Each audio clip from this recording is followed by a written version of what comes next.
Welcome. If you're tired of hearing that loud voice disconnected sound every time you drop out of a call on Discord's web app, you're in the right place.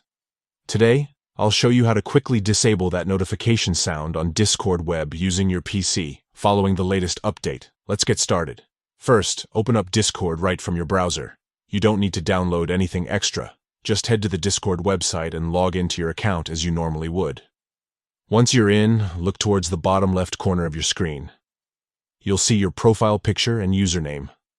Right next to them, there's a small gear icon. Click on this icon to open your user settings. Now that you're in the settings menu, take a look at the list on the left side of the screen. Scroll down until you find the Notifications tab and click on it. This section controls all your notification preferences, including sounds.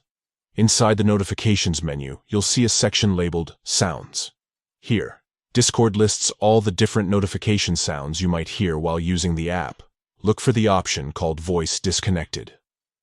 This is the sound that plays every time you get disconnected from a voice channel.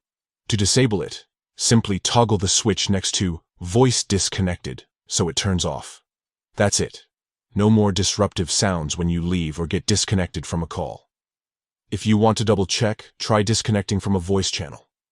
You should notice that the sound is now gone, making your Discord experience a lot quieter and less distracting. This quick change can make a big difference, especially if you're in and out of calls all day, or just want a more peaceful time on Discord. If you found this guide helpful, don't forget to check out more tips for customizing your Discord experience. Thanks for watching, and enjoy your new, quieter Discord setup.